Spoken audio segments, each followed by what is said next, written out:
네, 월요일입니다. 이 한 주간도 또 주님 은혜 가운데 살아가며 승리하는 복된 믿음의 백성들 되시기를 축원합니다. 저는 이제 노예에서 교직자 수련회를 이제 3년 만에 개최하게 되는데 그것에 참여하고 있습니다. 일정을 위해서 기도해 주시고 또 우리 성도님도 한 주간도 건강하고 복된 한 주간이 되시기를 간절히 축원합니다. 기도하겠습니다. 하나님 아버지, 우리를 사랑하시고 붙들어 주셔서 이 시간 함께 예배하고 기도하는 하루를 허락하여 주셔서 감사합니다. 오늘도 믿음 안에서 그렇게 살아가기 원하고 거룩하신 예수님의 이름으로 기도 올리옵나이다. 아멘.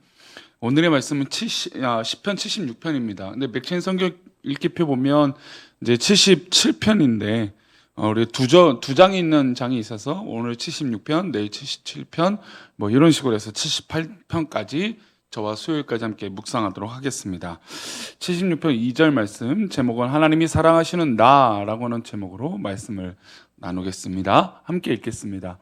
그의 장막은 살렘에 있으며 그의 처소는 시온에 있도다. 아멘.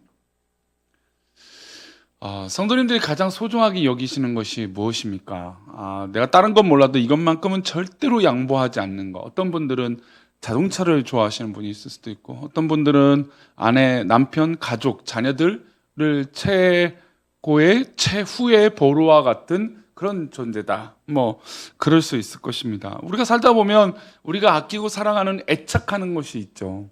그 애착하는 것에 정성과 사랑을 쏟아붓게 마련입니다.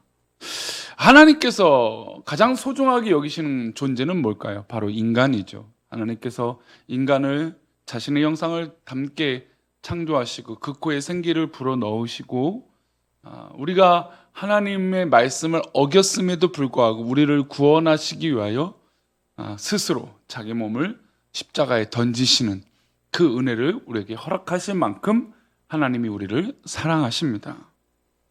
하나님께서 가장 소중한 존재가 바로 여기시는 것이 정말 가장 애착하는 존재가 바로 우리 인간이라는 것이죠. 하나님께서 사람을 왜 이렇게 소중히 여기시는지 생각해 보면 금방 답이 나옵니다. 하나님께서 하나님의 형상대로 사람을 새겨 놓으셨기 때문이에요.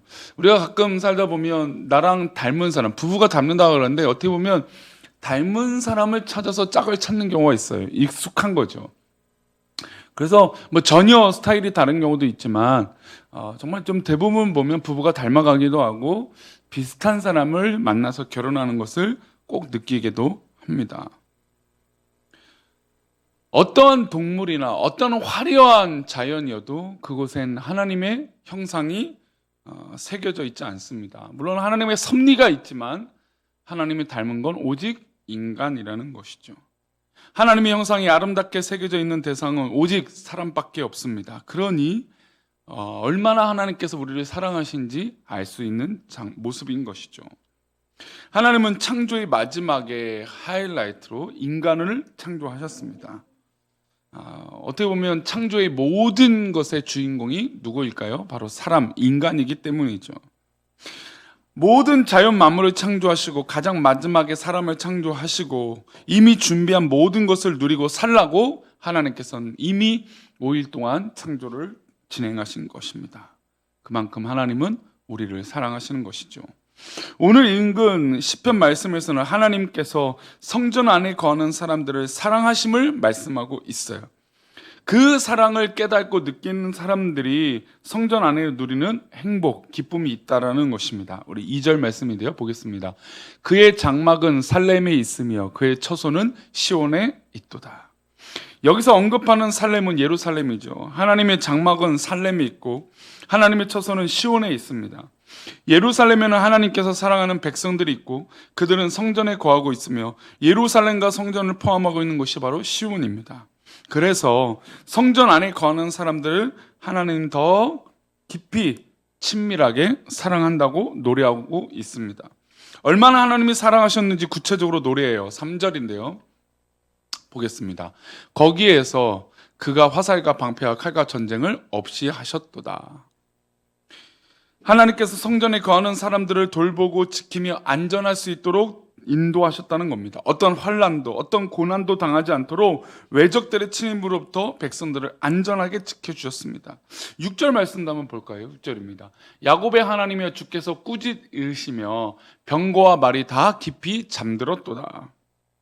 예루살렘은 외적들의 침입을 받은 적이 많습니다. 예로부터 예루살렘은 크고 작은 침입에 시달렸어요. 그래서 사실 우리 대한민국의 역사, 한국의 역사와 비슷한 나라를 찾는다면 예루살렘, 그러니까 이스라엘이라고 말하는 이유가 바로 그런 부분들이죠. 많은 외세의 이 작은 나라가 침략과 공격을 많이 받았습니다. 하나님께서 믿음 생활을 잘하고 하나님을 깊이 사랑하는 백성들을 돌보기 위해서 하나님께서는 적들을 잠들게 하셨습니다. 그리고 그들을 꾸짖으셨습니다. 하나님이 왜 예루살렘을 지키시고 시온산을 붙드시고 성전을 돌보아 주십니까? 성전이 귀해서 그럴까요? 아니죠. 성전에 모여있는 그 대상들, 바로 우리를 사랑하시기 때문에 성전을 지키시는 것입니다. 하나님은 성전을 애초부터 기초에 두셨던 분이 아닙니다. 벽돌로 만든 집에 가치를 두는 것은 인간이었던 것이죠.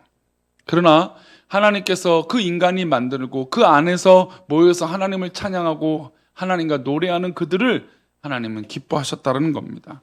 그래서 하나님은 예루살렘을 지키고 돌보시고 시온 산성을 돌보시고 성전을 지키시는 분이시라는 것이죠.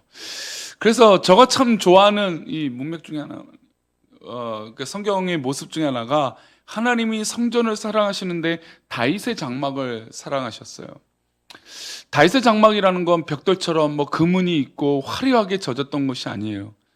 법궤가 왔을 때 임시로 하나님이 그 법궤가 있어야 될 곳이 필요했기 때문에 그곳에 있었던 것이죠. 그런데 오히려 그때 예배했던 걸 하나님이 기억하시고 기뻐하신다는 겁니다. 이것은 무엇입니까? 보여지는 건물과 인간했던 그 노력으로 하나님이 기뻐하시는 것이 아니라는 증거죠.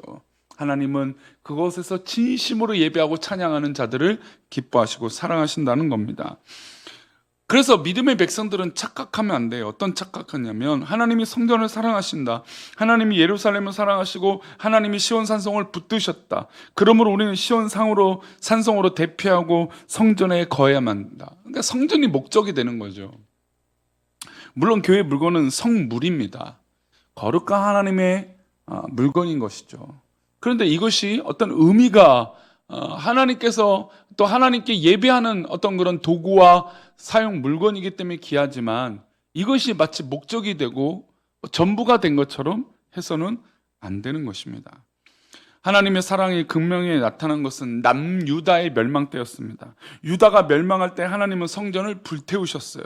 하나님의 성전은 바벨론의 말발굽에 완전히 무너지고 짓밟혔습니다. 왜 이렇게까지 하셨을까요? 그 안에 있는 백성들을 사랑하셨기 때문에 그렇게 하신 것이에요. 저희 교회 역사도 참으로 순탄치는 않습니다. 그러나 이런 아픔과 어려움 가운데 오히려 우리를 복되게 하시고 인도하여 주실 줄 믿습니다. 왜요? 하나님이 우리 교회를 사랑하시기 때문이에요. 너무나 사랑하시기 때문에 이런 과정과 어려움들이 있는 것입니다. 성전이 무너진 것을 보며 그들이 깨닫고 돌이키고 하나님 앞에 돌아오기까지 하나님은 그들을 사랑하셨습니다. 어떻게 보면 일종의 충격요법이죠.